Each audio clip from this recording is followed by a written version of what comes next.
98 FM's Dublin Talks. Call 6797 981. And good morning from Adrian Kennedy. How are you this morning? I hope everything is all right with you. Tuesday, the 28th of April 2020. And we are here until midday today.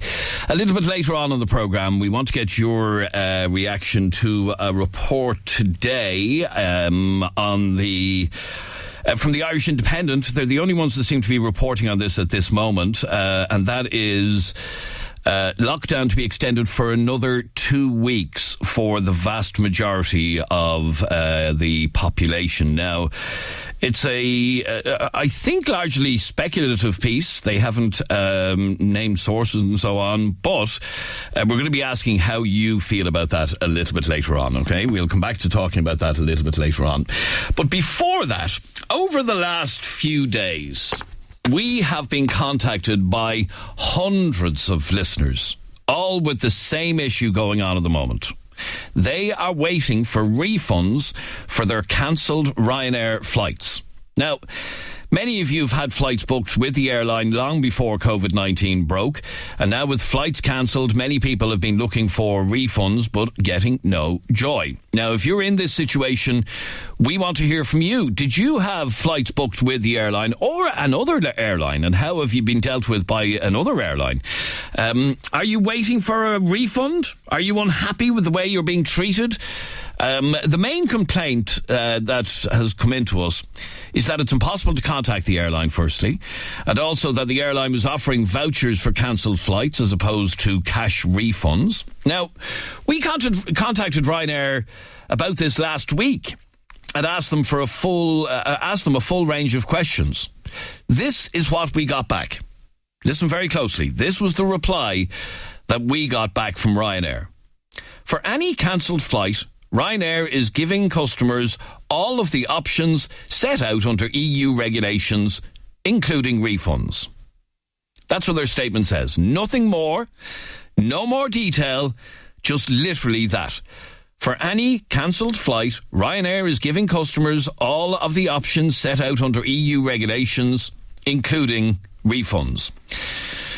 Now, from the Indo of the weekend, Ryanair could resume 40% of flights in July. Expects face masks and temperature checks to become a fixture of air travel, and says a backlog of cancellations could see refunds taking up to 3 months to process.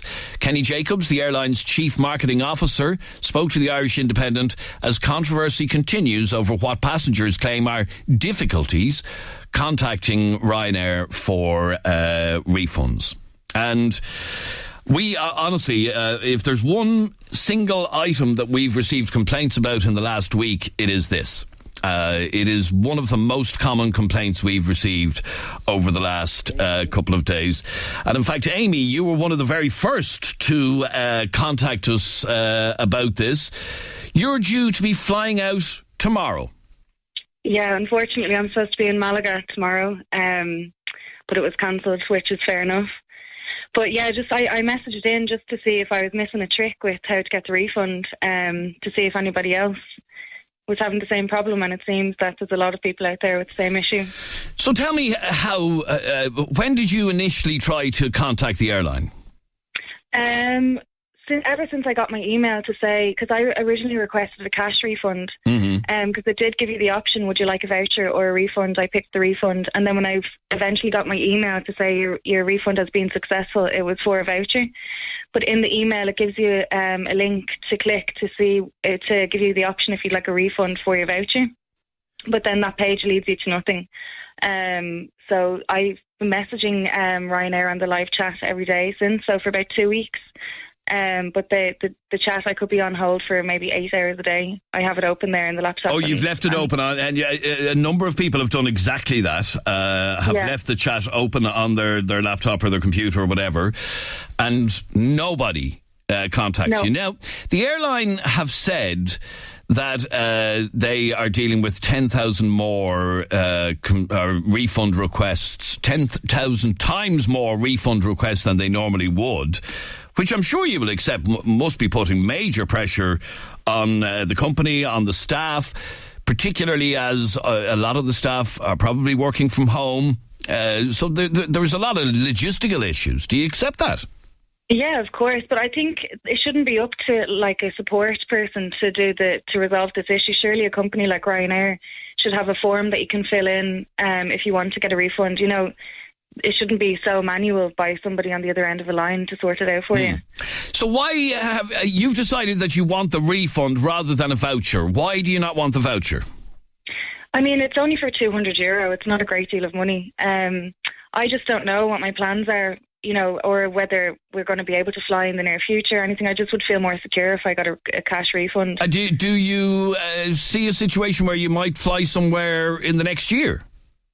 Hopefully, but I mean, we just don't know what's going to happen with airlines, who's going to go bust, or, you know, what our situation is. I would just feel, you know, in a better position if I had my money back. Yeah, no, I'm interested to know whether or not people have decided to, for example, take the voucher. I'm due to fly, now it's not until late June. I was due to fly to Italy in late June. I doubt I'm going to be getting on the Ryanair flight to Italy in late June. But I've already decided that I'll take the voucher. And maybe hopefully go away next year sometime. And the voucher's for another flight. You're obviously concerned that you may never see your money again. Yeah, kind of. I don't know. I just, you know, it's rumours as well, but you hear, you know, stories of we just don't know what's going to happen to airlines, whether they're going to be operating again or how much a flight might even cost in the future. You know, we're lucky at the moment. We've been getting cheap flights, but who knows how much. Well, that's a very good point, actually. Yeah, no, I never even thought of that. If we're in a very different environment with airlines and so on,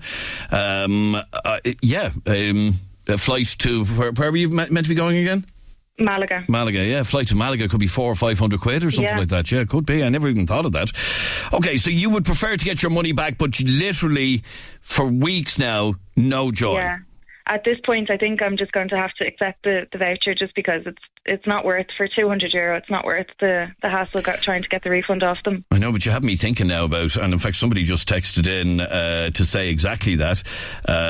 Flight prices are going to go through the roof. Don't take the voucher. Oh, right. Yeah, because if social distancing applies, they might only be able to put one person in a row of three and that kind of thing. So your seat is probably going to, well, we don't know, it could end up costing you more than what we're used to.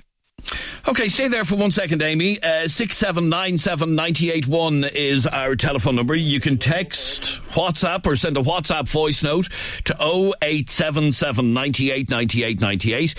The lines have literally exploded with this one. Grace sent me this message. Hi, Adrian. I'm supposed to be flying out on May the 17th to Mallorca with Ryanair, and my flight status is still confirmed. So I don't know what's going on with that. I know lots of people's flights has been cancelled who are flying even later in the year. So I don't know if it's going to be cancelled or not. I'm just wondering if anybody else is in a similar situation that's flying in the next 2-3 weeks. Thanks. That seems a little bit strange, doesn't it? Yeah. Sue, you're on 98 FM. Hi, Sue. Hello. Now, Sue, you were due to go where? I was due to go to Euro 2020 in the summer and hopefully see Liverpool be crowned Premier League champions, but unfortunately with everything that's going on, it won't be happening. No, it certainly won't. It certainly won't. So has your flight been officially cancelled? No, not yet. Obviously the ones for June, obviously for the Euros, obviously haven't been yet, even though the tournament has been postponed until next year. But regards to the Liverpool flights, haven't heard a thing. Not a thing. All I seem to get is an automated email off Ryanair, but that's no good to me. I don't know where I stand at all. Even though there's no football going on in the UK or the world at the moment, I don't know where I stand, to be honest. Yeah. Okay. So, have you asked for? Your flight hasn't officially been cancelled yet. The ones for May obviously have been. Yeah. But the ones for June obviously haven't been yet because obviously we haven't got that far ahead. But all I seem to be getting is automated emails. Click on this, click on that, click on the other. And to be honest, I'm actually getting fed up with it now. As are a lot of people. Hence the reason our phone system is about to melt down with the amount of complaints we're getting about this already. And to be honest, anyone that knows me knows that I love my football. Like I've been to World Cups, I've been to European Championships all over the world. Liverpool is my passion, as everybody knows.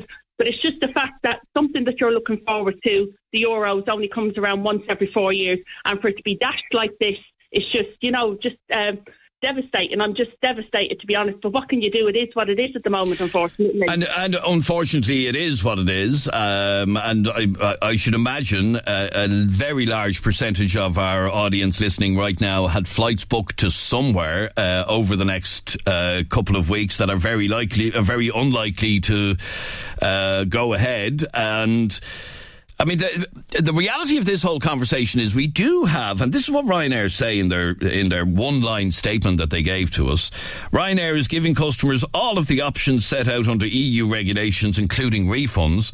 But by all accounts, getting that refund is practically impossible, or they say will take a long time to process.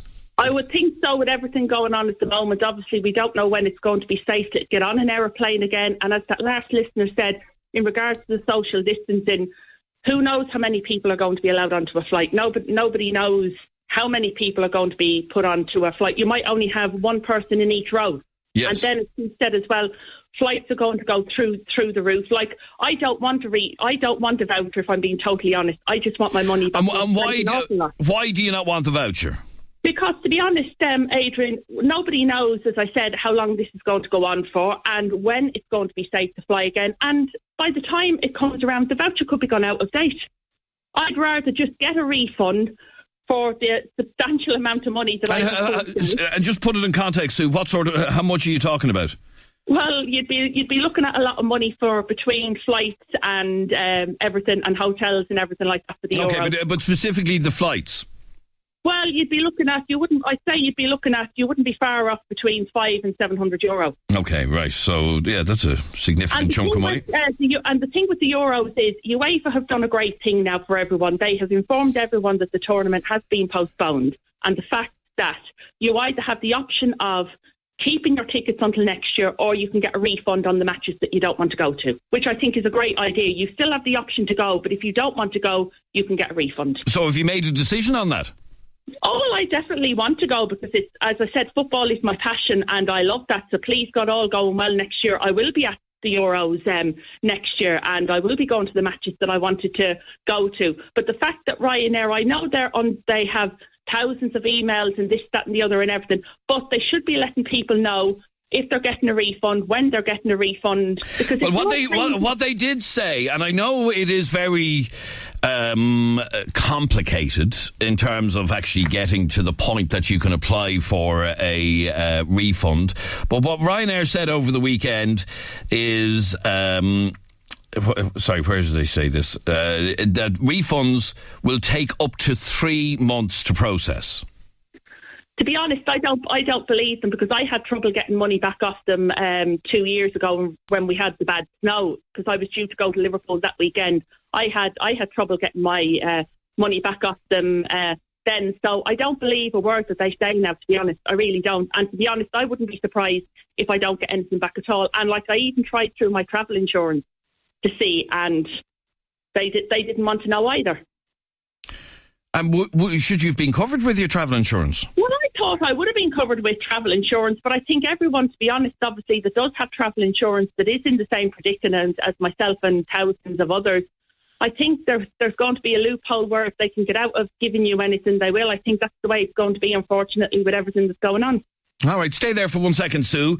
Adele sent me this WhatsApp voice note. She is over a month waiting for a refund from Aer Lingus, not Ryanair. I'm also waiting on a refund from Aer Lingus for a flight I had on the 20th of March to Italy that was cancelled, and it's over a month now and I still have no funds back from them. It's a disgrace. Okay, so you would have been one of the top of the queue, Adele. Your flight would have been one of the first that was actually cancelled. And I would have thought if they're doing it in chronological order, you should have gotten your money by now, I would have thought. Jay, you don't think there is any value in vouchers until kind of after September? No, Adrian. Good morning. Good morning. Myself and my partner were due to fly to Spain on the 7th of May, and we were told that our flight was cancelled and we could we could order a refund. So when we went to do the refund, we were sent a voucher, and we said we didn't want the voucher. And when we looked at the voucher was only valid for the 30th of September. Really? Yeah. Oh. That's all they were offering us. They weren't offering even an extension or anything at all like that. Oh, so like... We're due to get married in August in Spain, and we were flying out to meet our wedding planners. And, sorry, the voucher is only valid until the end of September? Yeah, that's all it was valid till the end of September. The 30th of September, it said on the voucher. I was of the impression, and obviously I'm wrong, I was of the impression that the vouchers were valid for a year or something like that, but certainly not with you, no. No, they were only given 3 months on it. That's all they were given us. Actually, I'd be interested to know if anybody did, because now you're making me think about this. Because that's all they were given was a 3-month extension on the voucher. That's all it was. Oh, right, because like I said to you, I'm meant to be going away not till late June. Now, maybe the flight will go out. I'm not going to be getting on it, but anyway. That's what I'm saying. Like, we're due to get married in August, and we don't even know where we stand. That's awful. We get married in Spain, and everything is organised. And we don't even know if planes are going to be in the air by then. No, we don't have a clue. We're being told by the wedding planner that so far everything is still going ahead, and they've been told not to cancel. You've been told not to cancel? Nothing. We've been told not to cancel, yeah. Now, somebody just as regards your voucher, I got my voucher from Ryanair, and it's valid until the 20th of April 2021, so that's a full year. And in fact, a lot of people have just contacted us. I got a Ryanair voucher, and it is valid for a year. That was my understanding. Because we said we'd take the vouchers, and we'd probably, as we do every year, we'd go to Spain for Halloween. We usually go away every year for Halloween. But when we looked at the date that it was valid till, it wasn't valid up until it was only valid till September. So it was no good to us even for October. Oh, right. Yeah, no, like I said, most people who've sent us messages in the last couple of seconds are saying exactly that their voucher was valid for an entire year. Because, like I said, my thinking for the flights that I've booked in June, if they don't go ahead, I am of a mind to take the voucher, because I would like to think I'm going to be getting on an airplane within the year. Oh, yeah. We'd always think we'd be getting on a flight within a year. But as I said, the only reason I never took the voucher is because the voucher stated on it that it was the 30th of September. It was valid until. So it's no good. No, that's no use to anybody, no. No. Certainly not. And at this moment, we don't know whether Ryanair will be even back in the sky by September. No, we don't have a clue. All right, and just back to the wedding for a sec, Jay. What date are you due to get married? On the 8th of August. On the 8th of August, oh my God. Yeah. Yeah. Well, look, if all comes to it and all comes to it, we'll just postpone it till the 7th of August next year, I think it is. So, look, we've already set in our minds. And will the hotel and all that allow you to do that? We have to wait for them to cancel. We're not allowed. We have to wait for them to come to us and tell us that it's time to postpone it. So. All right. Well, look, I wish you well, Jay. It's an awful thing to have, especially with the amount of work that you put into planning a wedding abroad and all of that. Oh, I know, yeah. And so you were meant to be going over to meet the wedding planners and get all excited and finish everything off, and all the stag party and the hen party were all booked and paid. And where were they to? Well, my stag was in Kilkenny, and that was on the 17th of May, the last day of the Premiership, which would have been fantastic. Right. Watch Liverpool win the Premiership and have a stag party. But that's not going to happen either. Sure, as things stand at this moment, you can't even go to Kilkenny. No, I know, yeah. Oh, it's awful. That really is awful. My heart goes out to you, Jay. Gosh, look it. It is what it is. That's what they say. All right, well, look, the very best of luck with everything. And that is ridiculous, because I've just been sent a voucher that somebody got from Aer Lingus. And it is a voucher worth 110% of the original booking. Yeah, no, I know Aer Lingus are doing that, but I don't think Ryanair are doing that. I definitely know Ryanair. In fact, with Aer Lingus, this particular voucher is valid until the 22nd of April 2025. Wow. Yeah, so that's 5 years. I have a copy of it here in front of me. That's great. I mean, you can't really complain with that. You'd like to think you're going to be on an Aer Lingus plane within the next 5 years. Oh, yeah. But a voucher valid until September is ridiculous. It really is. Yeah, I know. Yeah. All right, I wish you well. Thanks very much indeed, Jay. Good to talk to you. Lads. Thank you very much indeed. 6797 981 is our telephone number. You can text WhatsApp or send a WhatsApp voice note to 0877 98 98 98. Like Leanne. Hi, Jeremy, just to talk about that girl that has her flight still confirmed. I'm exactly the same. I should be heading to Germany in 3 weeks and my flight is still confirmed. Really? I can't... did Ryanair not say the flights were grounded for April and May? They did, didn't they? So I would have thought your flight is cancelled. Jackie is due a refund but doesn't think she'll get it. Hi, Adrian and Jeremy.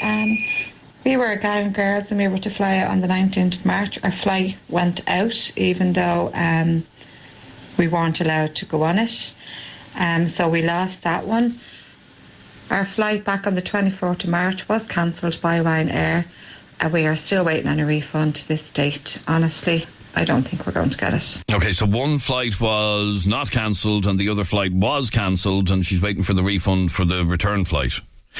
We're going to take a quick break. Adele, I'll take your call straight after the break. This is 98 FM's Dublin Talks. The sound of the city, from Saggart to Sutton.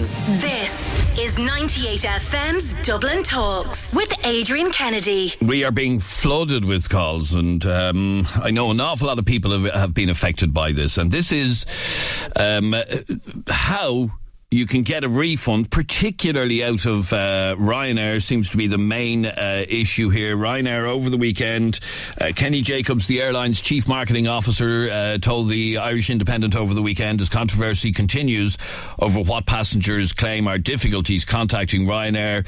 He said... a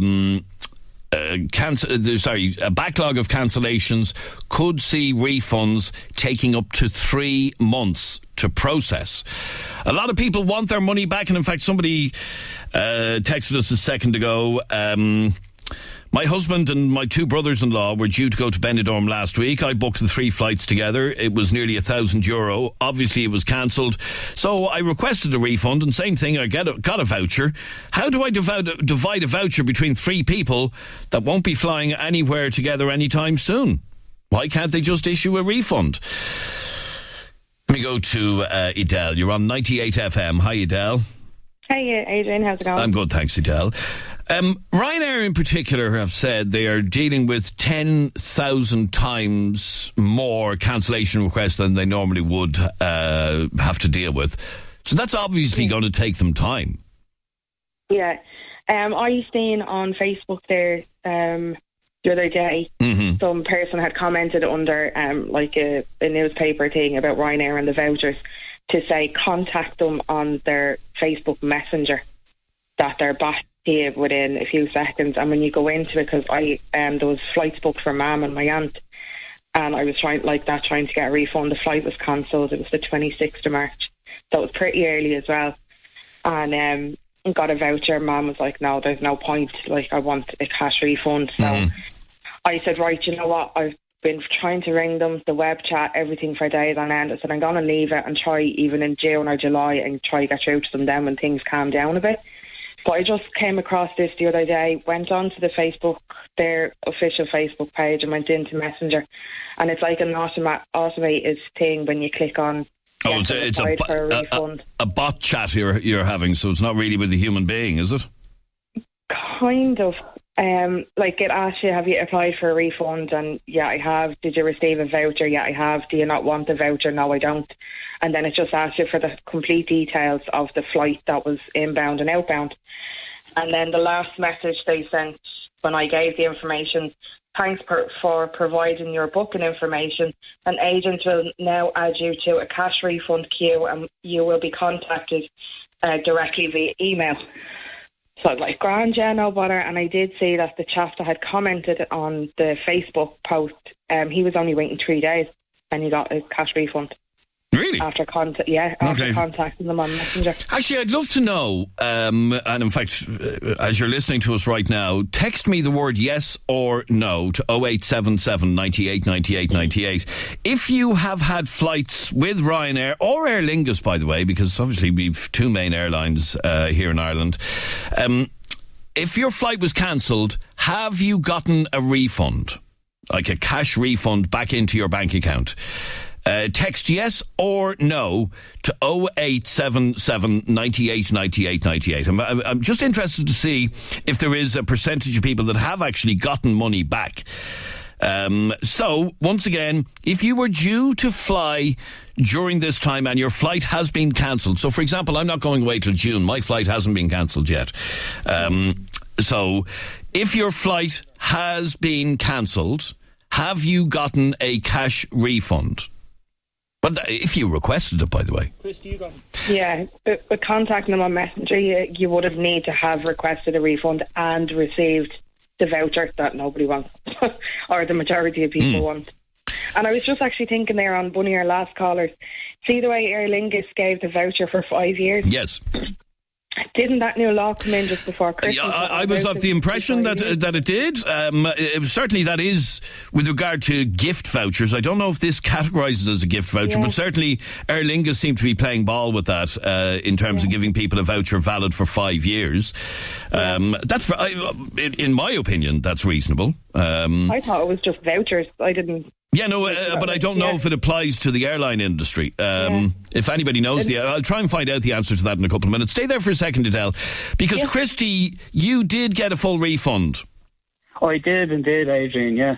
I was supposed to go to Tenerife in March, and I have asthma and I have COPD, you know, and when this whole thing broke out, and I was very... fearful, I suppose, would be the word, you know what I mean, going, like, you know. Yeah. And I got it all at me doctor saying, you know what I mean, blah, blah, blah. And I was with TUI, T-U-Y, you know, this first choice, I think, was in the square in Tala. So I brought it all over, like, you know, the girls were, they were out of this world, you know, brilliant towards me. So next of all, she said, one of the guys said, look, I'll give you a ring in a day or two, let you know what the story is. So next of all, she rings, she said, listen, you got a full refund. Now, like that, now, I had some vouchers, you know, like the gift vouchers, Adrian. And, you know, that the kids who give us, like, you know, and paid the rest in cash, you know, and said, right, the vouchers are there, and there's no limit whatsoever on the time span of the vouchers, Adrian, like, you know, and got the cash back put back into my account as well, like, you know, and absolutely. But this was this was at the this was with Aer Lingus or Ryanair? No, it was TUI. Oh, with TUI, right? Okay. Yeah. And they fully refunded you and then gave you a never-ending voucher. Well, no, the vouchers that you get gift vouchers off that, you know what I mean? There's no time limit on them, you know what I mean? Oh, right, okay, that's very reasonable. They're gift vouchers that, like, the kids give us, like, you know what I mean? They give us, like, you know what I mean, for travel, obviously, like, you know. And there's no, when I actually said to the girl, like you said, no, there's no time limit on the vouchers. There's no time limit on the vouchers. And the cash that we paid to was put back into our account as well, and you know, absolutely no hassle, no nothing, Adrian. You know, it was absolutely brilliant. I would actually thoroughly recommend them, like, you know what I mean, to anybody, like, you know, for the way they dealt with it, like, you know. Okay, so you were very happy with the way TUI dealt with you. Oh Jesus, yeah. Oh yeah. Okay, I want to read a statement that has just appeared on Ryanair's Facebook page, and here's exactly what they said, and you can go onto the page yourself and you can read this for yourself. But anyway, here's what Ryanair have said. We are experiencing an unprecedented volume of messages here on social media due to COVID-19, so we ask you to bear with us at this busy time. If you have received a voucher from us via email, please rest assured that you can use this voucher to book over the next 12 months and travel beyond that date. In the event you don't use the voucher at all, you will receive a full cash refund after the expiry date. This also applies to a part cash refund for the unused part of the voucher. Please use our DM tool, direct messaging tool, here on Facebook to register on the cash refund queue if you don't wish to use the voucher, and we will be in contact with you directly via email. Over the coming weeks and months, we will be working hard to process refund requests as quickly as we can. So that's Ryanair again saying, were more or less overwhelmed with the amount of requests for refunds from people. Christina says this is all down to Ryanair making this extra difficult. Hi, Adrian. What Ryanair have done very cleverly have made it impossible to actually find the link to get the refund. The initial form did say you can apply for a refund, and now they're sending vouchers through. Any other route to try and find this refund, there's nothing there. So they've left people on hold now for 8 hours trying to get through. It's very unfair on call centre staff. There should be a very clear button, click if you don't want the voucher. So if anyone can say where you do actually click onto, that would be very helpful. I think it's like getting stuck in a maze trying to find out exactly where you go for the refund. 6797 981 is our telephone number. James, you were due to fly out to Belgium when? Yes, good morning, Adrian. Good morning, James. Fly out on Saturday. My situation is slightly different. They wouldn't cancel. Ryanair actually wouldn't cancel the flight to Belgium, Brussels, and as you well know, Belgium and Brussels is one of the highly affected areas within Europe. You know what I mean? So I was getting messages. And I have noticed I use the Flight Radar app quite a lot, and I live out near the airport, and I'm always curious when I see a plane flying overhead where it's heading to. And I actually saw one the other day, which was a Ryanair plane going to Brussels, and I was curious to know why they're still running that flight and very few others. Exactly, and that was my query as well. So I was actually all last week trying to, I filled out complaint forms. Just trying to secure some sort of... I'm not even looking for a refund. I'm looking for a reschedule. And I'm in a position now where they won't even reschedule me because my flight took off on Saturday morning and it came back last night. And because that process happened, I don't even know... I have no proof that the flight even took off. But they're deeming that the flight went ahead and it wasn't in the 5% exclusion zone that they have. You know, they do have a 5% exclusion zone. The flights are still operating to and from Europe. But I think to make things fair, we should have been in a position to avail of a reschedule. I'm not, as I said... As a matter of interest, do you have travel insurance? I didn't take out travel insurance for this one, no, because I actually booked it on the behalf of a third party because we were doing a show out there. So I booked it on the behalf of a booking agent. Right. So I just booked it last November. And I was presuming that the flight was going to be cancelled because, as I said, 95% of Ryanair's flights are grounded. But I just happened to be in an unfortunate situation where 5%, including Belgium, Brussels, is still operating. So my situation is I can't even avail of a reschedule, which is very unfortunate, you know. Yeah, no, the reason I was asking about travel insurance is the Department of Foreign Affairs obviously is advising non-essential travel to Belgium, for example. Okay. If you had insurance, then you'd be able to claim it through your insurance. But if you don't, then you won't. And I think you're in a very difficult position there if the flight actually did go ahead. And you know that it did. I do, and the thing is, don't forget, we have a 2 kilometre ban. Yes, you can't even travel to the airport, So I live 10 kilometres away from the airport, like, you know what I mean? So by law, you know, we're supposed to be staying within the 2 kilometre zone here in our country as well. So, you know, I filled out all the complaints form about 7 to 10 days well in advance, you know, and they just said, look, just check to see if your flight will be cancelled. As the week and the days progressed and went on, they just kept saying, don't forget to check in. So it's a slightly different situation to what you're saying, but it is related in some sort of way to the whole Ryanair debacle, you know. Okay, so that's very disappointing that they wouldn't even allow you a reschedule to go to a later date. And unfortunately, in this particular incident, they probably have the law on their side in terms unless of... Unless you have insurance, yeah. Unless you have insurance, because our Foreign Affairs Department is advising not to travel. Even in saying that, still, it's such a grey area as regards another person who had just rang up there. There is no clarity on the website because it seems to be just an automatic bot service with the phone service, and it's such a grey area. You don't know where to go, and that's I heard a statement you made about Ryanair saying that everybody will be reimbursed, but if they just had a bit more clarity on the website, so we could be just a bit more secure in our purchases and stuff like that, you know. Okay, but as I said, just 50 minutes ago on their own Facebook page, they did issue a statement. Now, the statement actually, this is a bit strange, actually. Here's what they're saying. If you received a voucher from us by email, please rest assured that you can use the voucher to book over the next 12 months and travel beyond that date. Okay, so say if you get a voucher today, it's valid until the 28th of April 21, And you can book on the 27th of April 21 for a flight next Christmas, if you know what I mean. But here's what this is kind of a change from the way I'm reading this. In the event you don't use the voucher at all, you will receive a full cash refund after the expiry date. So that's basically telling you that you'll get your refund in a year. 12 to 18 months is what I've been told as well. Wow, right. Yeah, so. That's ridiculous. All right, this is a WhatsApp that's just come in to us from John about vouchers and red tape. Just a quick one there on Ryanair vouchers. I've fallen prey to this before. Yeah, it's valid for 12 months, but you're only entitled to redeem it if your name is actually on the ticket and you are flying on the flight you want to go on. I've had my partner wanting to go on a flight. My name was on the voucher. They wouldn't take the voucher. Just to let you know, heads up. Oh, right. So if you get a voucher with your name on it, you have to use it? God, this is getting more complicated by the day. Gwen, you're on 98 FM. How are you, Gwen? Hi, Adrian. How are you? Good, thank you, Gwen. Now, you were due to fly to London on the 6th of April. Okay. And the flights were cancelled approximately around the 17th, 18th of March.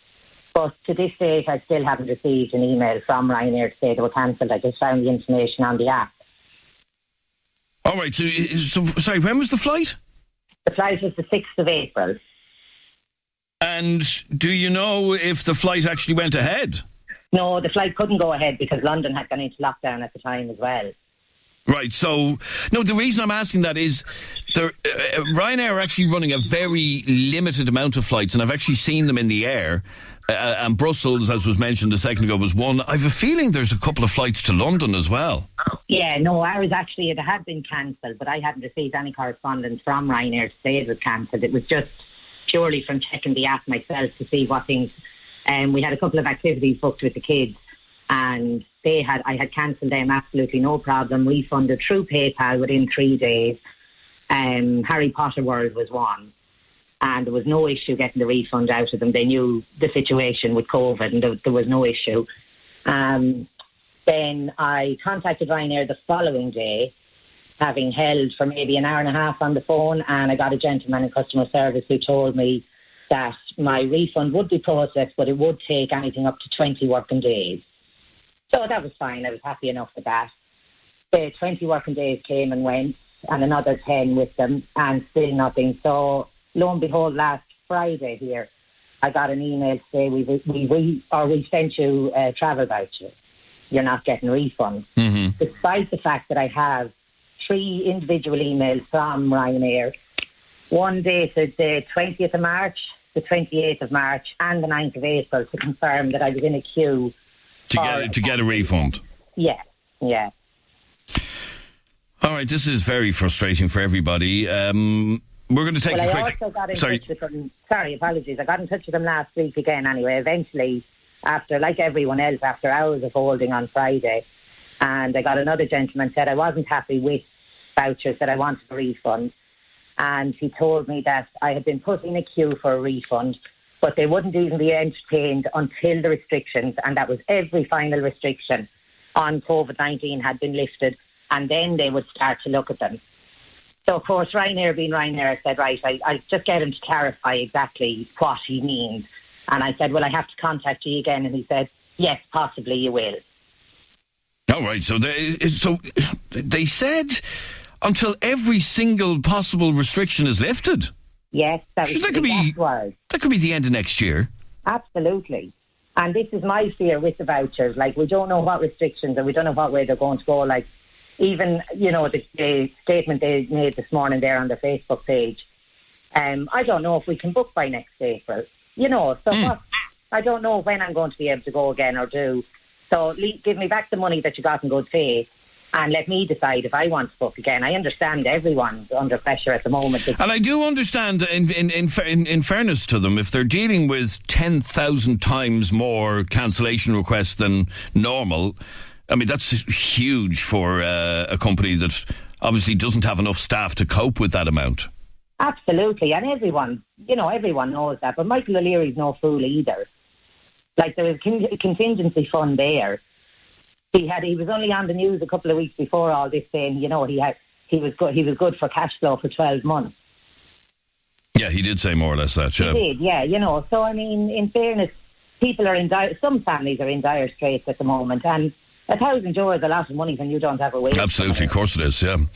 All right, well, we're going to take a break, Gwen, and after that break, I'm going to be talking to somebody who hopefully will be able to give us all the answers that we need. The sound of the city, from Sallynoggin to Swords. This is 98 FM's Dublin Talks with Adrian Kennedy. As I said earlier on, this is one of the busiest conversations we've had on this programme in quite some time, and we kind of knew it would be because we know how many of you are directly affected by flight cancellations. Let's see what can be done here. Sarah Fisher is from flightrights.ie. Sarah, good morning and welcome to 98 FM.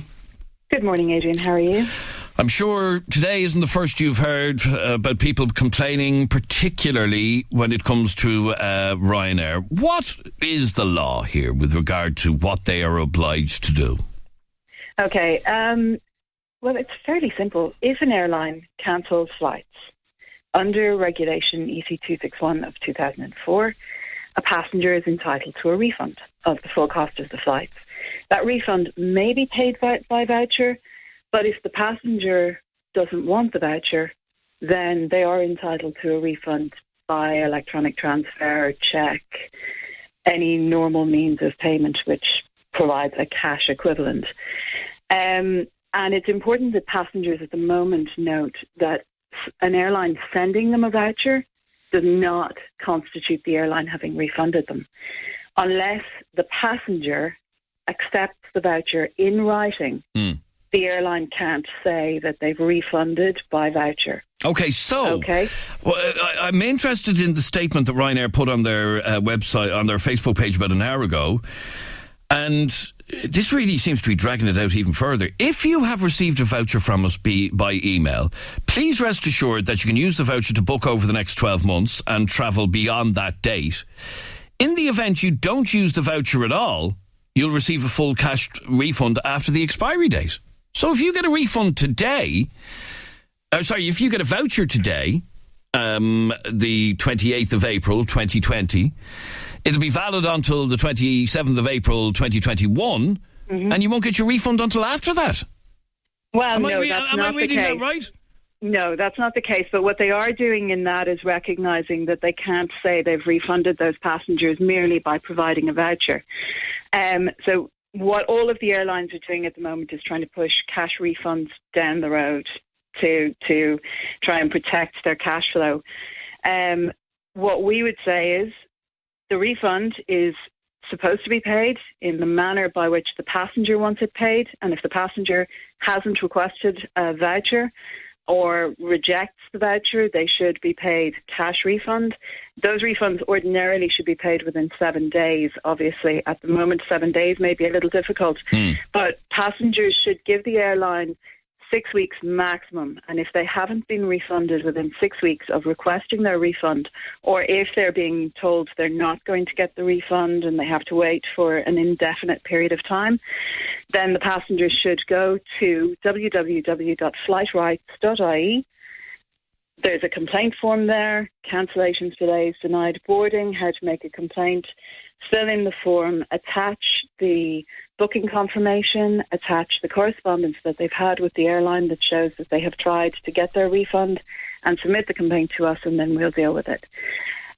One thing that's important, we're aware that some airlines are telling passengers that they need to speak to their travel agents, and some passengers are not aware. Rights under 261 are between the passenger and the airline. So if you had a flight that was cancelled, regardless of how you purchased that flight, if your flight was cancelled by the airline, you need to deal directly with the airline. That's not through important. The travel agent. Oh, right. No. Travel agents have no rights under EC 261, and travel agents can't seek rights on behalf of passengers under that regulation. The regulation doesn't mention anything to do with how or from whom or by what manner the flights were purchased. And let me ask you, Sarah, in terms of vouchers, I noted somebody sent me in a screenshot of a voucher they got from Aer Lingus, which is valid for 5 years until 2025. Because we were all of the impression that we have laws here in Ireland regarding vouchers. Does this apply to airlines? The laws about vouchers are not something I can comment on. They don't. That's outside of our remit, but passengers may wish to speak to the Competition and Consumer Protection Commission in relation to those. Because certainly when it comes to vouchers, Aer Lingus seem to be playing ball with the 5-year rule on vouchers, but Ryanair certainly not. Aer Lingus are issuing vouchers under different circumstances, though. Aer Lingus are issuing vouchers for flights that weren't cancelled. And what Ryanair are doing is saying, if you don't use this voucher within the time frame, we will then refund you. You will get the cash equivalent. Aer Lingus are not going, if that voucher is not used within 5 years, the passenger will get nothing. Yes, no, okay, I get that. Yeah, so there is a difference. What Ryanair are doing is trying to stall, and a lot of airlines are doing this. They're trying to stall paying out cash at this moment. That's not in line with the regulation. And in order for us to deal with complaints on that, we need the passengers to submit their complaints to us with the required evidence, and then we can deal with that. The regulation is pretty clear. Sarah, who do people contact if they're having issues here? If passengers have gone to their airline, they've made their complaint, they've sought their refund under Regulation 261 for their cancelled flight, and they have either been point blank refused or they haven't received the refund within 6 weeks, they should submit a complaint using our online complaint form if the flight was departing from an Irish airport. If the cancelled flight was from another NEB, then another national enforcement body, if it falls within a different EU area. Okay, so but you're the people to contact. Spain, it should be the Spanish. But in the first instance, and sorry, does that include a return flight? So, say for example, if I had a Ryanair flight booked to Malaga and coming back from Malaga, will you be able to deal with both? If the first flight was cancelled, so if the flight that was cancelled was departing Dublin, yes. Yes, okay. If you were in Malaga and your flight was cancelled and you couldn't get back, then it's the Spanish NEB. But all of that information is on flightrights.ie. All of the information is there. We have in the news section, there's a notice specifically relating to cancellations. There's also a notice relating to the general COVID-19 travel issues that aviation regulations. Unlike Ryanair, Sarah, are you as swamped under as they are? We are fairly busy, yes. Which is why I would say don't call us, don't email us if you've got a case. So if you have been refused your refund or if you've been waiting more than 6 weeks, submit it as a complaint. Okay. And then, just submit it as a complaint. Okay. And then we will contact you.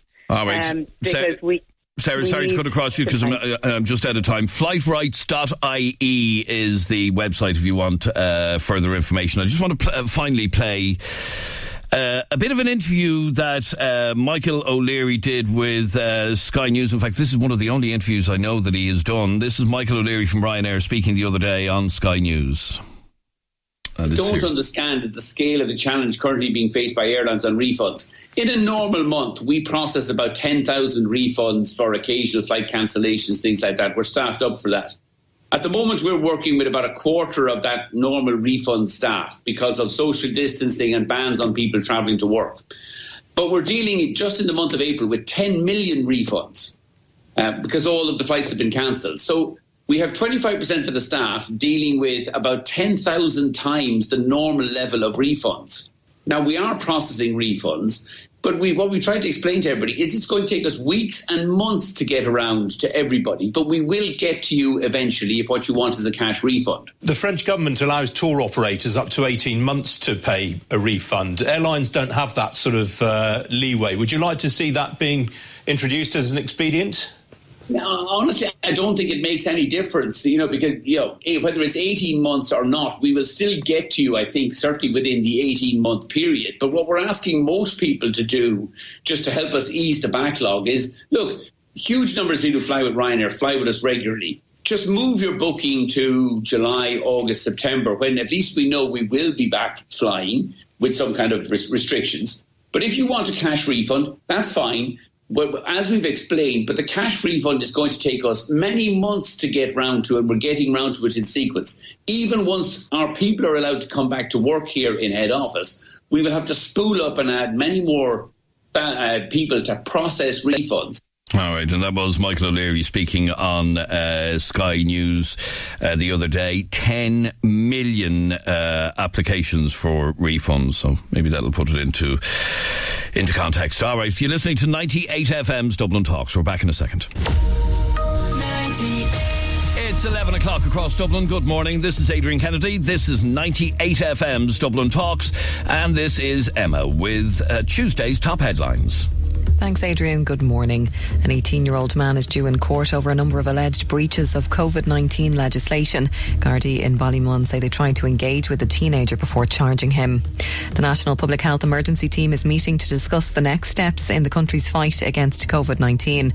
Public health officials will examine whether it's appropriate to lift any restrictions after next Monday. Gardaí in Rathfarnham are appealing for help to track down a missing man. 38-year-old Philip Ward has been missing since last Thursday. And McDonald's says it's carrying out tests behind closed doors this week in preparation for reopening sites. It says it's looking at social distancing measures, protective equipment and opening in a limited capacity. And now you're up to date on 98.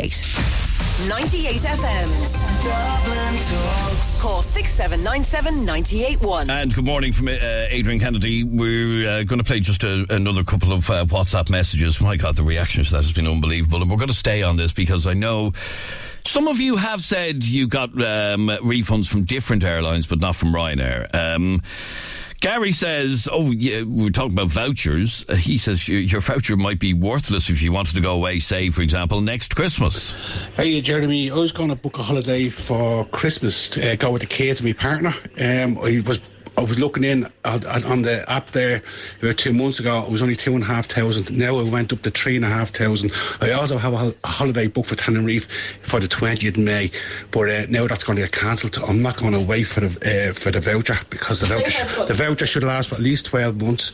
I'm not happy with it. The voucher should be at least for at least 5 years. All right, Vicky is due to fly to Porto. Morning, Adrian.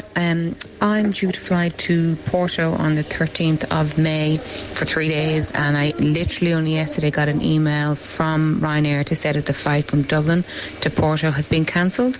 But when I went in this morning to either issue a refund or take a voucher, it appears that the flight from Porto to Dublin is still going ahead and hasn't been cancelled yet. Oh, it's a bit complicated. All right, Dermot. Adrian, you need to stop comparing Aer Lingus to what Ryanair do. I mean, that's like comparing Mercedes to a Lada. You know what I mean? Aer Lingus is a star-studded airline. They always look after customers and staff and shit like that. Two different airlines, two different things. You know, O'Leary, always chances are.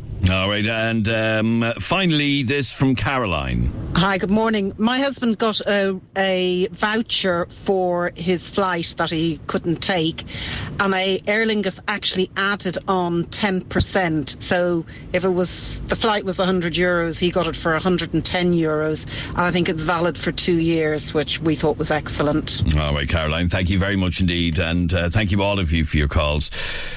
We could deal with that for the rest of the day, I have to be honest with you. Then somebody saying, Adrian, I won't be flying with Ryanair again. Michael O'Leary doesn't care about passengers, says John. John, I would argue with you, tell us something different.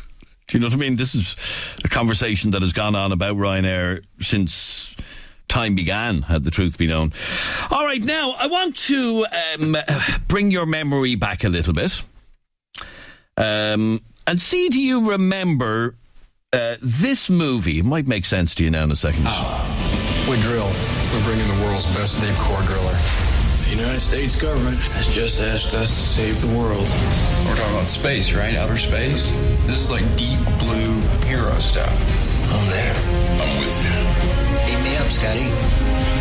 I want all of you listening to know that everything that can be done to wage this terrible battle is being called into service. Okay, this was a Bruce Willis movie from back in the day, Armageddon, where a load of astronauts were sent off into outer space to blow up an object that was flying towards the Earth. An asteroid was going to hit Earth, and their job was to save the world. Their job was to get up into space and blow the thing up so that it didn't actually hit us. A likely story.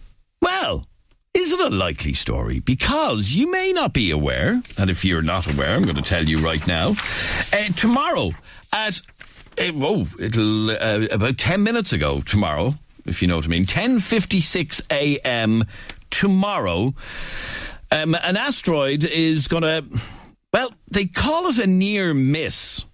Now, a near miss to me would be like 20 miles away, but no, a near miss is something, it's very far away. But in space terms, it's a near miss. NASA has shared an incredible photograph of an enormous asteroid that's set to fly past Earth tomorrow. The asteroid, should I say, which has been called 1998 OR2, is fairly big, it has to be said. It measures somewhere between 1.8 kilometres and 4.1 kilometres. At the higher end of the estimate, it means that the space rock could be 5 times bigger than the Burj Khalifa, the tallest building in the world. That's fairly big. I'm joined on the line by space commentator Leo Enright to tell us a little bit more about this asteroid coming in close contact with Earth tomorrow. Well, not really that close. Leo, welcome to 98 FM. This is fairly big. Well, it's a pretty big asteroid, all right, Adrian, but... it's not by any means the biggest one that we would need to worry about. And I should also emphasize that it's not going to hit us. We have enough problems at the moment. And this asteroid, I can assure you, is not one of them. It's actually going to pass 4 million kilometers from Earth. But astronomers measure things in megaparsecs. So 4 million kilometers for an astronomer is a hair's breadth. We're barely missing it, but it's still a long way away. Okay, so what sort of size are we talking about? I saw some reports that it will be the size of the Burj Khalifa in Dubai. Oh, that's an interesting comparison. Well, shall we just say the Phoenix Park? It's about the size of the Phoenix Park, so it's big. It would do an awful lot of damage if it hit the Earth, but it's not going to, I emphasize again. And it's not quite clear what it's made up of. A lot of these asteroids we've discovered now, because European, American, Japanese spacecraft have visited quite a number of asteroids and discovered that actually a lot of the smaller asteroids are just lumps of rubble. They're the building blocks of the solar system, and they never actually congealed into something solid, which means that if this asteroid is just a lump of rubble, if it hit the Earth's atmosphere, it would do us some damage, but it wouldn't be as bad as some of the predictions. Okay, so because it's not a solid lump of rock, even if it were to hit us, it might just completely disintegrate in the atmosphere. Exactly. By golly, it would be a spectacular sight. When you hear of a near miss being like 4 million kilometres away, how often do these objects pass that close to Earth? Well, we don't get them coming very close very often, but it does happen, and it will happen 9 years from now, almost to the day, in 2029, a large asteroid is going to pass very close to us, between the Earth and the Moon. This asteroid is called Apophis, and it caused great alarm when it was first discovered about 10 years ago, because the first calculation suggested that this damn thing was going to hit us in 2029. That would have been catastrophic. The thing is large enough to do very, very serious damage, an extinction event, but we're very lucky to have discovered subsequently that its orbit is just slightly different, so it will definitely miss us. Adrian, I guarantee you it will miss us in 2029, but there's no guarantee that in 2069 it won't hit us. Oh, right. Right, we'll have to think ahead. I'll be 102 by then, so yeah, okay, we'll take our chances with that one. Okay, so tomorrow, this asteroid is going to pass, like we said, 4 million miles from Earth at 10:56 our time tomorrow. Will we be able to see it? Sadly not, no. This is too small to be seen with the naked eye. The huge Arecibo telescope in Puerto Rico, which you'll see commonly in sci-fi movies, anytime they need a big telescope, Hollywood goes to the Arecibo telescope in Puerto Rico. They'll be aiming their radar at the asteroid tomorrow morning, and we can expect some pretty astonishing pictures that will give us a much better idea of the shape of the asteroid and also will allow us to calculate more precisely its orbit, just in case on a later turn around the sun it comes dangerously close to us. We need lots of warning if one of these things is going to hit us, because they can do such appalling damage. And so we need at least 5 years' notice of a dangerous asteroid to prepare the Earth's population for an impact. Okay, but as it stands with this particular asteroid that will pass us at 10:56 tomorrow morning, actually during the middle of our show tomorrow, we've nothing to be concerned about. It's just what they term a near miss, even though it's 4 million kilometres away. I can guarantee you, Adrian, that you will get through to the end of your show tomorrow without an asteroid impacting the Earth. All right, very good. Space commentator Leo Enright, thank you very much indeed for talking to us on 98 FM. My pleasure. And this WhatsApp voice note just came in from Gar. If we were doing blonde moments, this would be appropriate. How is, lads? I remember watching that Armageddon film years ago with my girlfriend, and at the end of it, I turned around and says, Jesus, imagine that really happened. She's like, did it? I know, and guess what? I'm still with her. All right, very good. Thank you very much indeed. You're listening to 98 FM's Dublin Talks. This is Adrian Kennedy with you until midday today. Now, next on the programme, before the weekend, the government is expected to announce the plans for the country in relation to lockdown measures. Now, I don't think any of us think anything or everything is going to go back to normal after the bank holiday weekend. If you think that, you're probably living in a dream world. But it's being reported in the news today. In fact, the Irish Independent have carried this story this morning.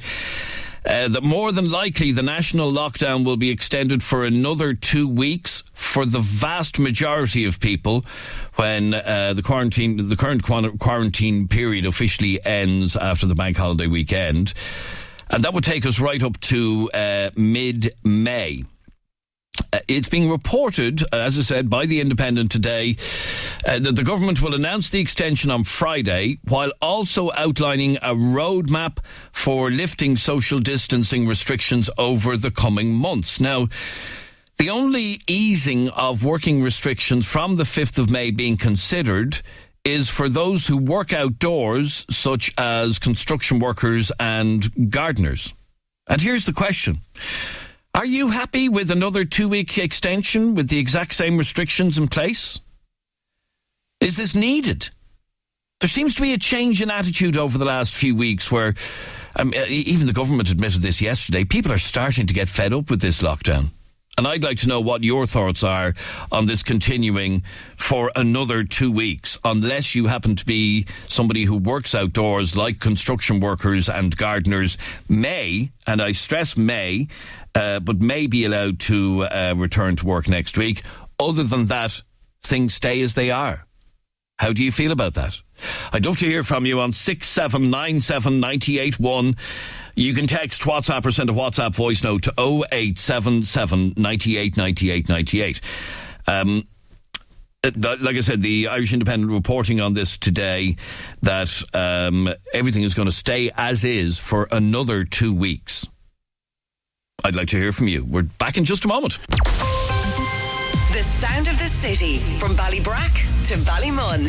This is 98 FM's Dublin Talks with Adrian Kennedy. The Irish Independent is reporting today, and in fact the headline in their article, lockdown to be extended for another 2 weeks for the vast majority of us. This is speculation at this moment, but what they're claiming is that this Friday the government will announce a 2-week extension for the vast majority of people. The conditions will stay as they are, with the exception of perhaps people who work outdoors like construction workers and gardeners. Other than that, we're being told that nothing is going to change. I want to hear from you on 6797 981. How do you feel about that? Let's get stuck into a WhatsApp voice note straight away. Nothing much changed anyway, even if they do continue the lockdown, because there's just loads of people out anyway. So there's hundreds of people all over the shop. And I think they just think it's a big holiday. Okay, Dermot, you're on 98 FM. How are you, Dermot? Adrian, all good. We mentioned on the show the other day that the nightmare scenario for a lot of people is a continuing lockdown. And it looks like that could be what's going to be announced. Do you know what, Adrian? When this all started first, the social distancing and informing people about social distancing and stuff like that, people were very, very good. The vast majority of people are still today very good, but it's the minority that are out there. And what you're finding now is, what we're finding in particular, with the good weather that we have, people aren't just getting out to exercise, they're getting out, they're sunbathing in parks and what have you, you know. Even social bingo with the best of intentions. It's not the thing to be doing. It really isn't. And when it comes to enforcement on behalf of the guards, other than the checkpoints, they're rolling up on their push bikes and they're, yeah, come on lads, move on. And no sooner are the guards gone, there's lads out playing football and stuff like that again. So without, I don't want to go be draconian about it, but without severe and harsh enforcement, you don't alleviate this problem. You really don't. You see, there was a story on our news here at 98 FM earlier on about a young fella from Ballymun who had to be prosecuted because he was just continually giving the guards the two fingers and not obeying the rules. So there is, the punishment is there for people who just blatantly flout the rules. You know, to me now, and I don't want to go against psychologists and stuff like that, the overtime is there. And the people taking the overtime is there. That's not a problem. It's the enforcement that's the problem. You don't need the paperwork. You don't want the paperwork. And they're relying on the good grace of people. And in fairness, like I said, the majority of people are very, very good, but there's even a limit to how much people will take. Yeah, no, and even the Taoiseach admitted yesterday that he knows people are starting to get fed up. And we all are, let's be honest. He said, what was it he said in one of his first statements? We please by consent in this country. That's right. And in 99% of the times, that's the way it should be. We live in a democracy, we please by consent. But these aren't normal times, these are exceptional times. And unfortunately, if people won't stay in, they should be forced to stay in. I know you can't go down the road of ankle bracelets and stuff like that, but there has to be an actual consequence. And you'll hear the odd, so-and-so, like the lad in Ballymun was after getting, say in order to stay in his house or such and such. But they're minuscule. We've plenty of rolling checkpoints stopping you going down to Cartown or heading out the M1. But when it comes to the physical policing of it, when it comes to our parks, not so much our beaches because a lot of people have to travel to them, but when it comes to the likes of our parks and our housing estates and stuff like that, no, it's not. It isn't happening. It isn't happening. How do you feel about another 2 weeks of this? As I said, it would appear... absolutely hate the idea of it, because I have to face people every day and say, look, lads, come on, move on there now. Any chance you... it's starting to turn a bit nasty in people too. Sorry, what exactly do you do, Dermot? I'm a park ranger. Oh, right, okay, right. And are you operating on parks in Dublin? Yeah. Right, and you are constantly having to move people on or tell them to move on? The longer this goes on, the harder it's getting. And that's to be being totally honest with you, like, you know.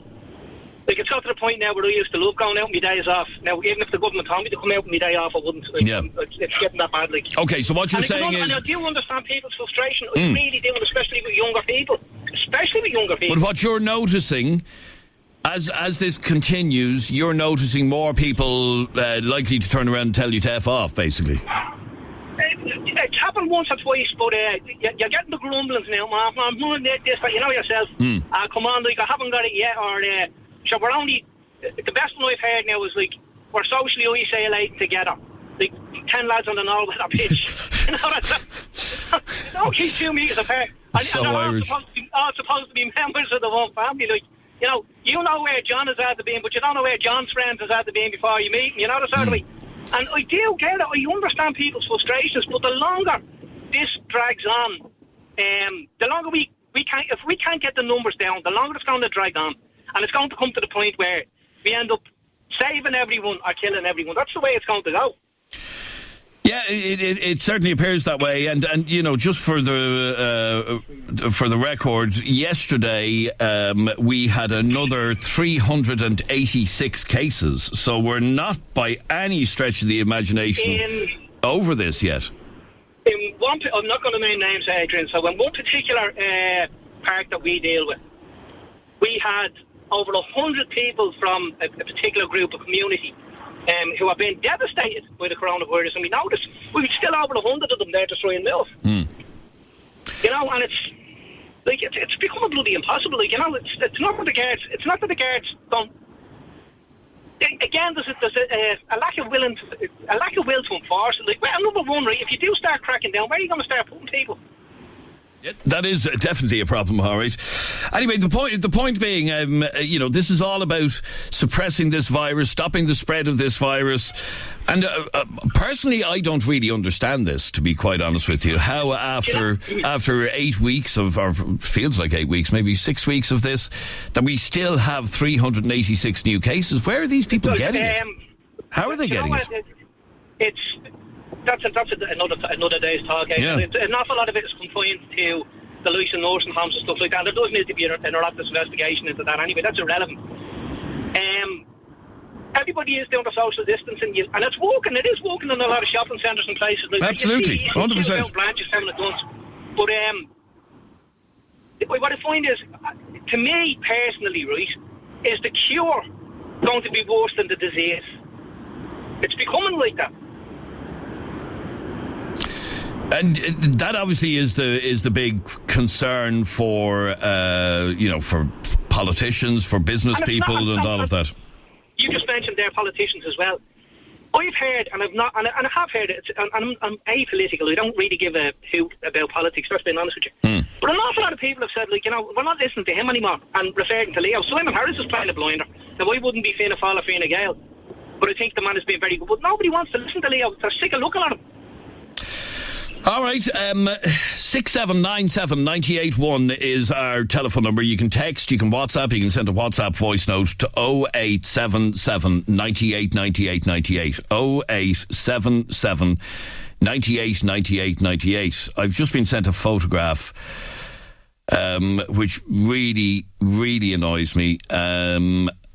And this is a group of protesters gathered outside the forecourts right now, right this very minute.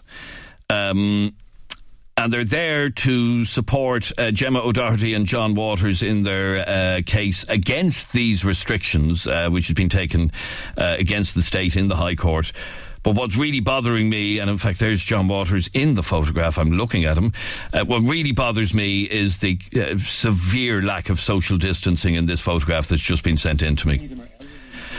Some people look elderly. These are all people who are saying we don't need these restrictions, let's get back to normal life. And they're gathered in a huddle outside the forecourts. This photograph just literally coming into me this minute. I can't for the life of me understand how this is allowed to happen, considering you can't go 2 kilometres from your house and you can only go with your wife or your husband. Or your children. Anyway, let's go to Philip next. You're on 98 FM. Philip, how are you? Not too bad, Adrian. Now, your argument, and this is something that is being talked about next week, that perhaps those who work outdoors, such as construction workers and gardeners, may be allowed to return to work next week. What do you do? I do composite decking. Okay. And obviously, all of that is outdoors. Yeah. Like, there's myself and my son, like, we can go into anybody's garden there, work away, not see a person from one end of the week to the other, and wash the deck down when we're finished and leave it. And, you know, the only tools we touch are our own tools. We don't touch anything else. And we can walk away from the job, you know what I mean? And we pose no risk. And were you specifically told that you weren't to go to work? Yeah. I was supposed to do a job for a friend who had a lung condition, and his son is in the front line. And I said, look, I'll go and do your deck at the back because he's cocooning, can't go out, and obeying the laws as he is. And I said, you know what, I'm just going to clear this. I'll go down to the local guard station, cover myself, because like I've all sign writing on the van. The last thing I want to do is to get a fine, you know. So I go in and I explain the situation, that look, I can go in the back, do this deck, walk away, don't have to see him, he can wave out the window to me. And the guard turned around and says to me, why can't he go out the front for a bit of exercise? And I said, he's a lung condition, he's over 70 years of age. He's probably one of the first people, do you know what I mean, that if he goes out and gets it, he won't last. And I said, no. He said, there's no difference between me, a plumber or electrician. I argued the point saying, look, I can go around your back and do your job and walk away and leave everything happy out.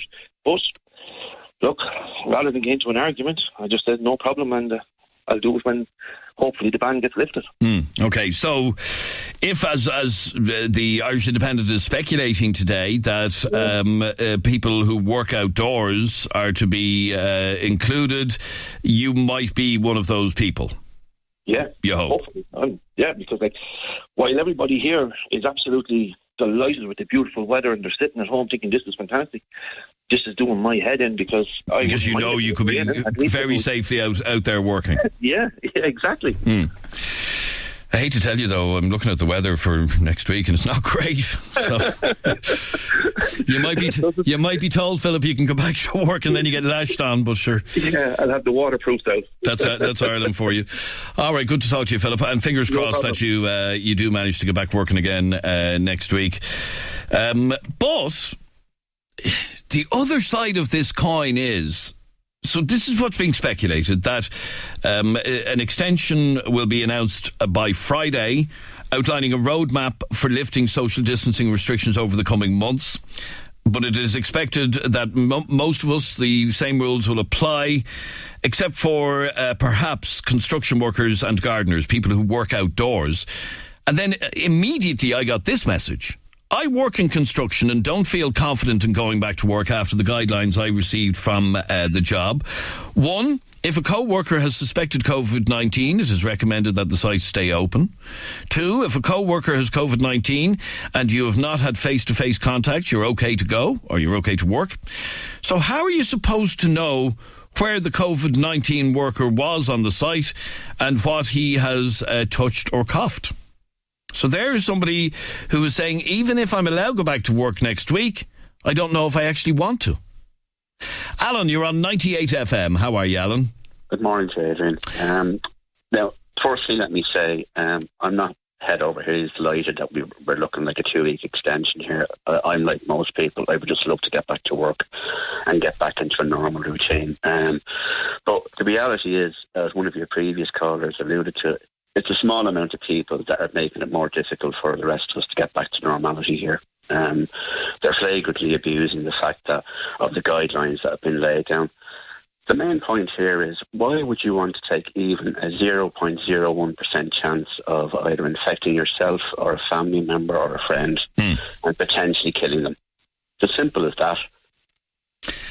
And I know if you look at the statistics, it may appear that way. And in fact, I was looking earlier on, 0.006% of the population has even gotten this thing. Well, they based on the official figures. It is very small. But that is because of what we've done in the last couple of weeks. We could have been looking at 10 or 20% of the population having it, and then we would have seen much more death and much more destruction, a hospital service that would have been overwhelmed and all of that, and we know all of that. So that's what we have achieved. But unfortunately, we're not getting down to anywhere near 0 cases. Well, we're not going to, Adrian, as I said, because there are a small amount of people, and I will emphasise a small amount of people, that are ruining it for everybody else. I mean, it's actually my birthday today. I would love to be going down to my local. Oh, well, happy birthday, yeah. Thank you. And I'd love to meet you for a pint in your local. I would happily buy you one, Adrian, as many as you want. But the reality of the situation is I know I can't do that. And I actually am in a situation. I live with my parents. They're both elderly. And my mother in particular has had a lot of health issues the last number of years. And I have been terrified for the last few weeks of passing it on to her. So literally, I only pop out of the house every 2 or 3 days to pop up to the local supermarket. It's about 100 yards up the road. Just get whatever food I need in. And stay as far away from them as possible. Just maybe the occasional conversation on the stairs or whatever. But, so do you think, Alan, that this is being ruined for us by people who just aren't taking it seriously enough? 100%. I mean, I've noticed the last few days in particular. Now, I actually, with my job, I work in retail, but I'm not an essential retailer, so we've been closed. But we have an arrangement with the company that I work for. We're a well-known mobile phone retailer that I meet the manager every Wednesday, and we just go into the store at 9 o'clock in the morning, just do a quick walk through the store to make sure everything's okay or whatever. We have a letter from our employers to show to the guards if they want to know what we're doing or whatever. Funny enough, I actually look forward to that every week, which I know sounds stupid, but it just gets me out of the house for a while. But it's just, I've noticed more and more now. There's more people walking on the streets. There's more cars on the roads. Yeah, I have. In fact, this morning, for me, driving into work, I live out in North County Dublin, and driving into work today, I notice more traffic than I have on any day up until this point. And an awful lot more. And even Dublin Bus, I think, reported last week they're seeing a much higher amount of people on the buses as well. My question is, where are they actually going anyway? Yeah, I really don't know. I noticed driving through Phibsborough on the way in, much more people, much more traffic. And this is at 8:15 in the morning than I've noticed over the last couple of weeks. Maybe it's just a coincidental thing, but I definitely noticed it today. Yeah, don't get me wrong. I'm going absolutely mental. I'd love to go to a coffee shop and have a sandwich and a coffee somewhere, meet a couple of my friends, go for a walk in St. Anne's. I live in Clontarf. I'd love to do any of that. But even as you said, with such a small percentage of a risk of actually infecting somebody, why would you want to take any chance at all of killing somebody? All right, so where it comes to perhaps another 2-week extension, with the exception of workers that work outdoors, you're happy enough to go along with that, are you? Not that we will have much choice, by the way. Well, you don't have any choice, yeah. And I mean, at the end of the day, people need to realise they're not doing this just to be spiteful or malicious or anything like that. They're doing this to try and save people's lives. It's as simple as that. I mean, let's put it this way. Would you rather be in a situation like you are in the States? We won't mention the man's name, you know who I'm talking about, who's probably the most mentally ill person on the face of the earth. Would you love to be in a situation like that? No, I certainly wouldn't. No, I certainly wouldn't. I mean, I'm just pray to God. I mean, I've written off this year altogether, to be honest with you, in terms of getting back to normality. I know there will be an easing of restrictions as time goes by. People will be able to get back to work under very stringent working conditions. I mean, when I go back to work, what I've been informed of most recently is there'll be screens set up in store. We'll be wearing protective gear all day or whatever. And that's not going to be easy to deal with. Nothing like as bad as God love them, the poor people in the on the front line. Absolutely. Nothing like we will manage. But the reality is, social distancing is going to be here for a long, long time even after the virus is almost gone. Because the reality is, The most dangerous time will be when restrictions are starting to be lifted. My worry is people that lose control of themselves and think, oh my God, we can get back to normal now. It's going to be a long, long time. No, but the reality of it is, certainly where it comes to, mass gathering events and stuff like that, we've already been told that is not going to happen anytime soon. We're not going to be having 83,000 people crammed into Croke Park this year, I wouldn't imagine. That's... Obviously, big events like that can add to the spread of a virus like this. Simone, you're on 98 FM. You're from South Africa. Hi. Hi, Simone. How are you? You're from South Africa, and you're saying that things are much stricter over there. Yes. I think a big factor is that the population there is a lot bigger than that of Ireland, and there are a lot more people living in close contact. So they had to put in quite a lot of stricter measures than what we've had. I know, speaking to my family and friends over there, I feel blessed that I'm able to even go out 2 kilometre radius. They aren't allowed to leave their properties. And some people living in apartments aren't allowed to leave their apartment block unless they're going to do grocery shopping or they're considered critical workers. Okay, so we need to be grateful for what we have here, even though it feels very restrictive for a lot of us. And indeed, we've spoken to people from various different countries. In fact, I was talking to somebody only this morning who's living in France who has to get a government letter in order to even do the shopping. So they're very, very strict over there. And your family and friends safe and well back in South Africa? They are. Something that I also had mentioned is that in South Africa, you aren't allowed to buy alcohol, and they stopped the sale of cigarettes when their lockdown started. So, really? Although we missing the pubs and things, I mean, we can still buy a bottle of wine or a few drinks when we do our grocery shopping, but over there they've actually banned the sale. And if you are caught with alcohol on your person, you can be arrested. I think that's something you've been mentioning today. Like, it sounds as if the laws in South Africa for breaking the lockdown restrictions, there have been a lot of arrests. Right, okay, so we've had a couple of arrests, nothing on a mass scale in terms of people who are breaking the restrictions, but so it's much more strict there. Let me just bring in one last call, and that's you, Norman. You're on 98 FM. How are you? How are you doing, Adrian? How are you keeping? You would be happy enough with, or maybe not happy, but you agree with the extension, but you still see so many people breaking them. Yeah, like everybody else. Obviously, we'd be kind of, everyone is going mad because we can't get out. It's crazy. I would like to see it continue for as long as possible because the numbers need to go down. To be fair, but and like I said, yesterday 386 new cases. Yeah. We're nowhere near where we need to be. Yeah, it's absolutely crazy. So, but I'm just bringing just a quick call. I won't hold you up. It's just where I'm living in a particular state in County Meath. I just noticed that somebody was. I can see out the back garden. I could just see somebody was getting their hair done.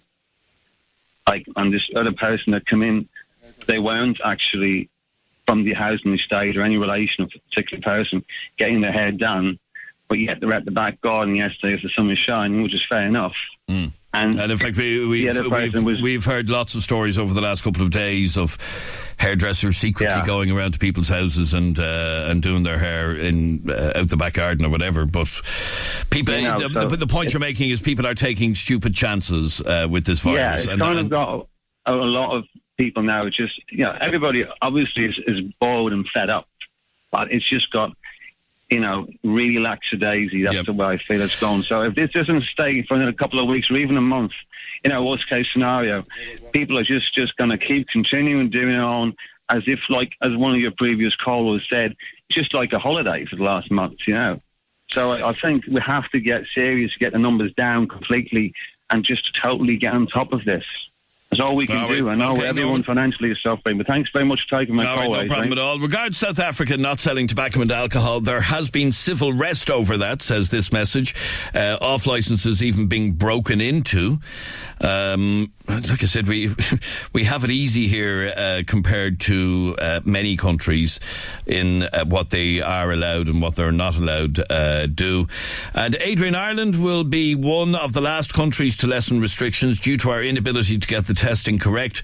Also, you can't fix stupid, and people will always do stupid things. All right. Anyway, we will come back to this maybe towards the weekend, perhaps on Friday, when we're much clearer as to what we're looking at. But by all accounts, certainly from reports today, we are, it would appear, looking at another 2 weeks of every restriction, bar perhaps people who work outdoors being allowed to go back to work next week. Anyway, there you go. This is 98 FM's Dublin Talks. The sound of the city, from Lucan to Lusk. This is 98 FM's Dublin Talks with Adrian Kennedy. Sorry, I'm always getting that wrong. We're here till midday today, and I'm here, and Jeremy is socially distanced from me in a different part of our building, and he's there.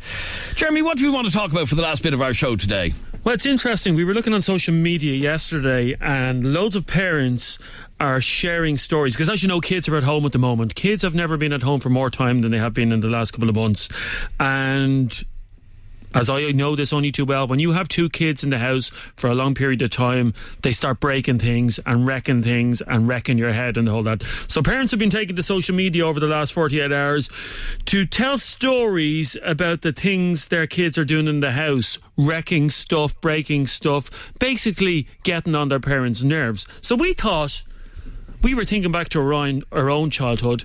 Every single one of you listening at the moment did something when you were younger that you thought to yourself, my parents are going to kill me when they find out about this. Including you, Adrian. You're no angel. There was an issue in our house where my brother set fire to or was it me? I can't remember which one of us did it, but one of us did it. Can you not take the blame for 30 years later? Set fire to the underside of a bed in our bedroom. And why were you lighting fires under the bed? God knows. God knows. No, but you know. Why were you doing it? Playing with matches. Yeah. And that was a time where I thought my parents are going to kill me. And they did. And what, did the bed go up on fire? Yeah, basically. The underside of the bed. It was a kind of a canvas bottom underneath the bed, and it was set on fire, yeah. Yeah, we did a similar thing when a mate of mine was over in the house. And as you know, back in the day, wrestling was a big thing. And we were up in my bedroom one day doing wrestling moves on the bed, me and my mate. I was thinking I was Hulk Hogan. And I body slammed. I remember this like it was only yesterday.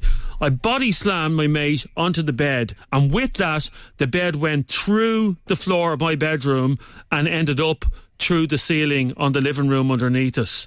Really? So picture this, my mother and father sitting in the living room watching TV, 6 o'clock in the evening. The next minute, part of the bed just goes through the ceiling. I was grounded, I'd say, for about 6 months after that. Okay, we want to hear from you on 6797981. 6797981. And we want to find out that thing you did that could have led your parents to kill you. Not literally, but figuratively. Oh, no, in this case, it was literally. My parents. Yeah. They wanted to kill you. Yeah. Call us right now on 6797981. You can text, WhatsApp, or send a WhatsApp voice note to 0877 98 98 98. The sound of the city, from Blackrock to Ballyfermot. This is 98 FM's Dublin Talks with Adrian Kennedy. We want to talk to you about that time you did something and you thought, my parents are going to kill me. Okay? Jeremy is here with me, socially distanced in another part of our building. By the way. Yep. Admitting these things, maybe not a good idea. My mother had completely forgotten about this, and she just texted me to say, I had forgotten about that. Oh, so you're dragging it all up again? Basically, I'm being grounded by my mother. Even though I'm in my 40s. Okay, where am I going? Pete, you're on 98 FM. How are you, Pete? Good morning, lads. How are you getting on? Tell us about that time your parents could have killed you. I reckon I was about 5 years of age, and I managed to find my parents' wedding album under the stairs and a pair of scissors. So No. Go on. Yeah. So as a child, you see scissors, and what do you do with paper with the scissors? You decide you want to cut out every single person in the whole wedding album individually. Oh my God! Yeah. Now, there's many people listening who would be happy to tear up their wedding album at this stage, I'm sure. No, but so you decided. What age were you? I'd say about 5 or 6 at the most. Right, but you decided you'd nothing better to do than to cut out all the different people in the wedding album with the scissors. And have these figures of everybody in my hand, of about 100 figures of all these people in my mum and dad's wedding album, which to this day has never been able to be replaced. And the problem is, nowadays you'd have a digital copy of that. Probably back then. They didn't even have the negatives off them or anything, you know what I mean? Oh, that is awful. Yeah, and I've seen parts of the wedding album that they tried to put back together with sellotape. Oh my God. Peter, will you do me a favour? Yeah. If I give you my wedding album and the scissors, there's a few people in my album that I don't want in it anymore. Can you cut them out? Jeremy, I do not want to be dealing with your wife. Thank you very much. No, indeed you don't. Oh no, she doesn't want these people in the album either. So. Oh, okay, that's no problem then. Grab. All right, good to talk to you, Pete. I can see why your parents might want to kill you over that. Call us now, 6797 981. We want to ask you, the time you did something that your parents could have killed you for. Linda, you're on 98 FM. Hi, Linda. Hi, Adrian. How are you? I'm good, thanks, Linda. Linda, tell us about that time you did something that your parents could have killed you for. Well, I kind of did the same thing as you did. This going back years ago when I was about 4, and when mums and dads smoked in the bedroom, so I found a box of matches and a load of newspapers. So I lit them, and of course when I lit them I panicked and shoved it underneath the bed. So the bed went up, and the only thing I could think of was waking Mum up and saying, Mum, your bed's on fire. So needless to say, I wasn't in her good books for a long time. You know, but that's one of the things I do remember really doing, you know. Did you get grounded first? Grounded at 4, I got battered. Really? Yeah. Ah, yeah, good enough for you. Thank you. All right, thank you, Linda. That was the time her parents could have killed her. Have a listen to this WhatsApp voice note. This is from Kevin. Morning, it's Kev. Okay, Adrian, like you, I was playing with matches as a kid. You know, I don't know what the fascination was. Anyway, in my mother's house there was a big old record player, proper heavy thing, and it was sat on top of a kind of a fancy linen sort of thing. That cotton fur, and I went, oh, feck. So somehow I managed to turn her around the cloth so she wouldn't see it. Then obviously she went to clean it, wash it. So they asked me, was it me? I crumbled straight away, confessed. But I don't think they believed me. I think they thought it was some mystery, because they kept asking me, how did you manage to lift that record player? I said, I did. I was like, no, I confess, it's me, I did it. I think they must have thought there was somebody else in the house at the time, but like I was only 8 or 9. Anyway, have a good day. Bye. Thanks, Kev. Adrian, there's a growing trend here. Which is? Don't leave matches around a house with kids. Yeah, absolutely. Because, I mean, there is this fascination with... And you can't get matches anymore. Matches are a thing of the past, aren't they? No. No. Why do people still use matches? Yeah. Stephen, tell us about that time your parents could have killed you. We used to, when they used to give us money to put in the church plate, we used to go and spend it on sweets.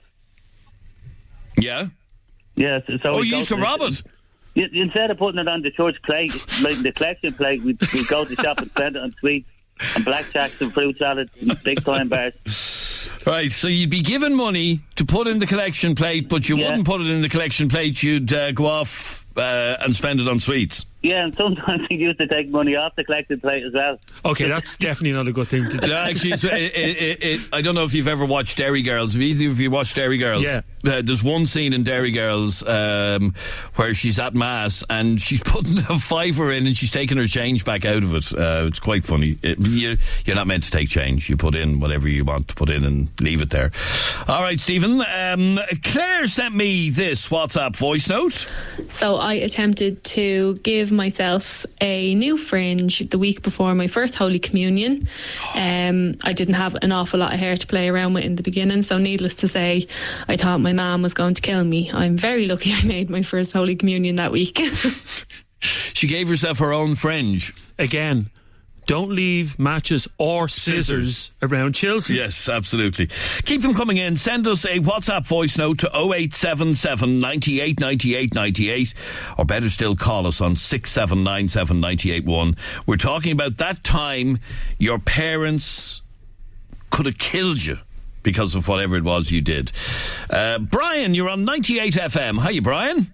Hey, lads. How you getting on? Brian, tell me about that time your parents could have killed you. All right, well, this is back in the early 80s. I was going college, like, my mum and dad used to go over a few things on a Friday night, but my dad was at the point his first brand new car. It was I don't remember, a Vauxhall Viva. Oh, yeah. Vauxhall Viva, yeah. It was rotten. It was like sky blue, and it was disgusting looking. Yeah. So anyway, we were in the my second friend was just come and stay in the house when the babysitter was there, you know. But anyway, I happened to find the keys of the car hanging up in the kitchen. So we decided we used to go and sit in the car. When we were kids, we used to sit in the car, pretending we were driving the car, but some cops and robbers and all like that.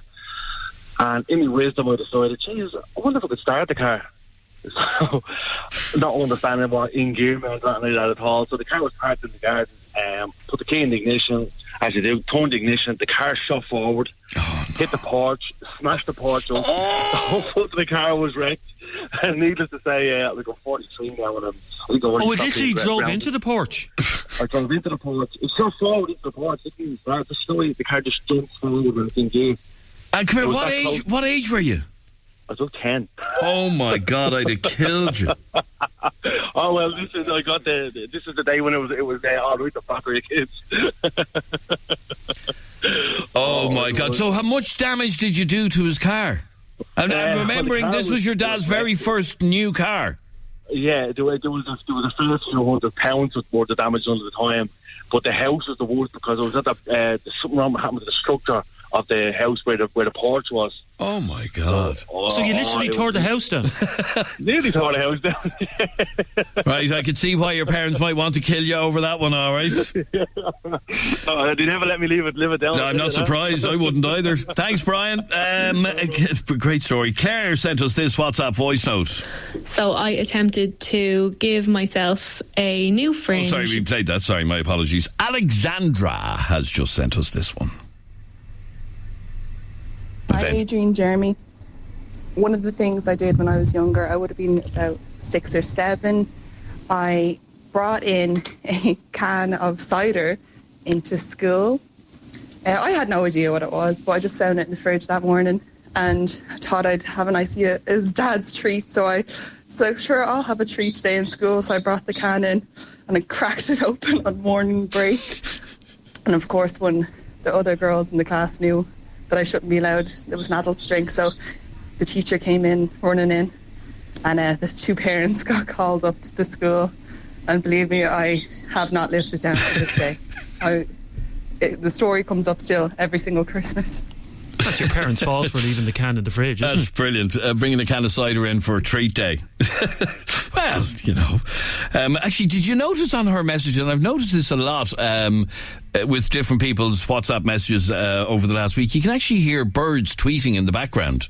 And there was. I was wondering, was that a squeak on her phone? Or no, it's birds tweeting in the background. It's a nice thing to hear. It's summertime. All right, Steve sent me this. How are you, lads? When I was about 10, I did a blowtorch with my dad's link spray and a lighter in his bedroom and set his curtains on fire. Not to be recommended. Not that funny now. Absolutely not to be recommended. No, it's not. Is that where you hand where you get a can of deodorant and hold the lighter right up to it? Yeah. Like they do in the movies. Yeah, and make a spray out of it, make a fireball out of it. Yeah, not to be recommended indeed. All right, thanks very much indeed for all of your great stories of times that your parents could have killed you. We might do that again. Jeremy, thank you. Have a good afternoon. You too. That's it from us for today. Hope you've enjoyed the programme. Back with you again tomorrow morning at 10 a.m. If you're around, sitting around looking at telly this afternoon, 4:30 on RTE1, I'll be on with Maura and Dahi on the Today Show at 4:30 this afternoon. If not, I'll see you tomorrow at 10 a.m. And if there's something you want to bring up on tomorrow's programme, send us an email right now to dublintalks@98fm.com. dublintalks@98fm.com. That's it from us for today. John Barrett is on the way, and he's got some great music lined up in the next hour, like these.